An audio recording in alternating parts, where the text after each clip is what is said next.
مگر اس کا منصب پڑھنا واجب ہوتا ہے. حضرت مصیب زینب سکر ماہ جور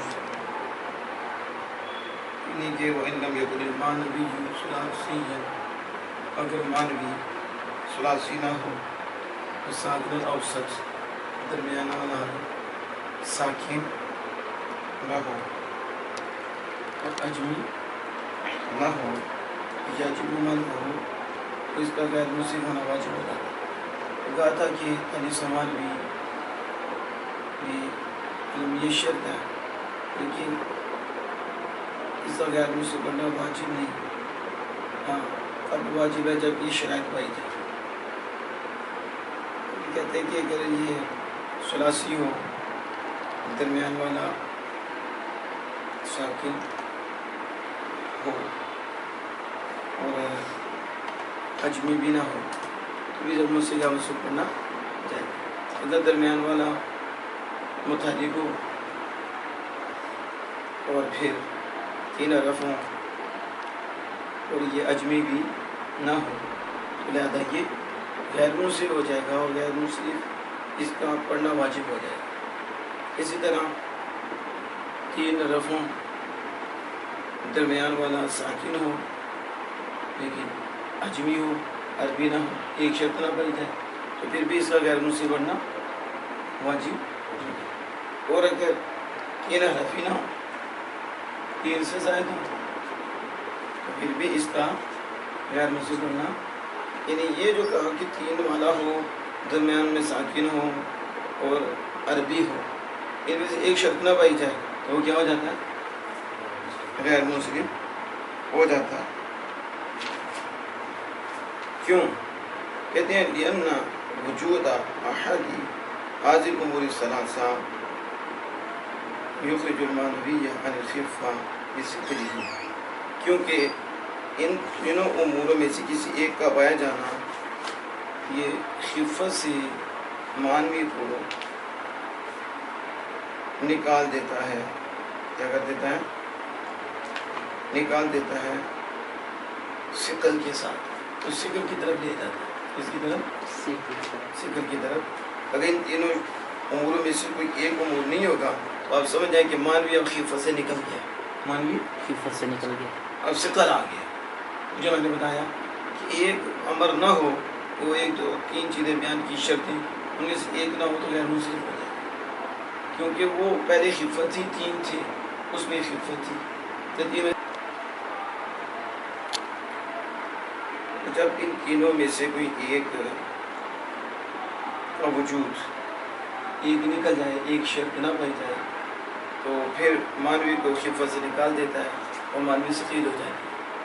جب ثقیل ہو جاتی ہے تو پھر تنوین تو نہیں رہے گی. تنوین آئی تو ثقیل ہو جائے گی. غیر منصرف میں پھر خفت نہیں رہے گی بلکہ ثقل ہو جائے گی. اس لیے اب اس کا غیر منصرف پڑھنا واجب ہو جائے گا. کہتے ہیں کہ امر اول کا ثقل اٹھنا یہ تو زائد ہے یعنی جو تین حرف والا ہے چار حرف والا ہو جائے تو اس کا ثقل تو زائد ہے. رہا درمیان والا جو ساکن ہے اس کا متحرک ہو جانا. کہتے ہیں کیوں؟ کیونکہ کہتے ہیں اوسط چوتھے حرف کیوں کمی ہوتی ہے. اب جو چوتھے حرف ہو گیا زینب تو اس زینب میں ثقل آئے. اس طرح جو درمیان والا حرف متحرک ہو جائے تو وہ کہتے ہیں کہ یہ بھی سمجھے کہ چوتھا حرف ہی ہے. کیا ہو گیا؟ حرکت ہو جائے تو اسے چوتھے حرف کیوں کمی ہی لکھتے ہیں. اس میں چوتھے حرف کا حکم رکھتا ہے. کہتے ہیں ثقل کے فائدہ دینے میں. ویسے تو چوتھا حرف نہیں لیکن ثقل کے فائدہ دینے میں یہ بھی چوتھے حرف کا حکم رکھتا ہے. جیسے چوتھا حرف آتا تو ثقل پیدا ہو جاتا ہے. اسی طرح درمیان میں جب حرکت آ جاتی ہے تو اس میں بھی کیا ہو جاتا ہے ثقل. تو اس لیے کہتے ہیں یہ درمیان والا حرف کا متحرک ہونا اب یہ کلمہ بھی چوتھے حرف کا حکم رکھتا ہے ثقل کے فائدہ دینے میں. اس کے ثقل کے اب تیسرا رہ گیا کہ عربی ہو اجمی نہ ہو. کہتے ہیں ثالث. کیوں؟ کیونکہ جو عجم کی زبان ہے یہ عرب پر ثقیل ہوتی ہے.